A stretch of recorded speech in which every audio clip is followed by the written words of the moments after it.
వరి ఉత్పత్తి పెరుగుతుంటే, ప్యాడీ ప్రొడక్షన్ పెరుగుతుంటే, every year every crop paddy production పెరుగుతుంటే కేంద్ర ప్రభుత్వము తెలంగాణ నుంచి కొనుగోలు చేసే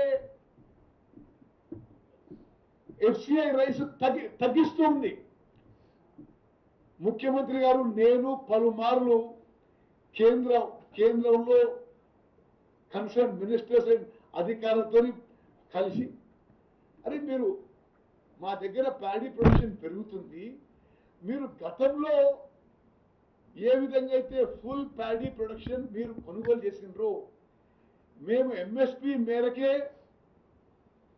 ఎంఎస్పి టర్మ్స్ అండ్ కండిషన్ మేరకే ప్రొక్యూర్ చేస్తున్నాము అంటే, మరి ఇది ఒక పక్షపాత ధోరణో ఇతరో ఈ బీజేపీ వాళ్ళు ఇది ఈ కళ్ళాల చుట్టూ తిరిగే బదులు కేంద్రానికి పోయి ఇప్పుడు మేము ప్రొక్యూర్ చేసే మొత్తం ధాన్యాన్ని కొనుగోలు చేయాలి, కేంద్రం కొనుగోలు చేయాలి. అదేవిధంగా ఇప్పటి వరకే మా ప్రభుత్వం 16,479 కోట్ల రూపాయలు అదనంగా ఖర్చు పెట్టినాం ఈ ప్యాడీ ప్రొక్యూర్మెంట్కి. ఆ అమౌంట్ కట్టి మన దగ్గర ఈ ప్యాడీ రైస్ తీసుకోమని చెప్పి వాడు కేంద్ర ప్రభుత్వం ఒప్పియాలని చెప్పి డిమాండ్ చేస్తున్నాం. నెక్స్ట్,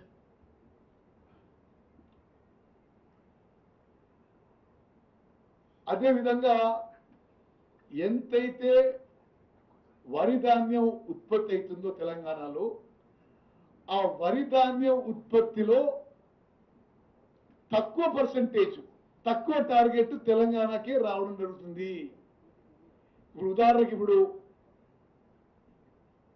మీరు చాలా రాష్ట్రాలు చూసినాం, అంటే ధాన్యం ఎంత ఉత్పత్తి అవుతుంది, కేంద్రం ఎంత కొనుగోలు చేస్తున్న విషయం కూడా మీ అందరికి తెలియజేస్తున్నాం. అంటే while production is going up, procurement from Telangana is being reduced by government of India. కానీ వాళ్ళు తగ్గించినా మేము మరి ప్రతి రైతు నుంచి ప్రతి గింజ కొనే విధంగా ముందుకు పోతున్న విషయం కూడా నేను మనం చేస్తాను. నెక్స్ట్,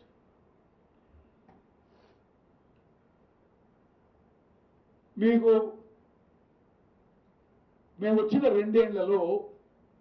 రెండేళ్లలో ఎగ్జాక్ట్ ఫిగర్స్ ఇవ్వడానికి ఈ ఫిగర్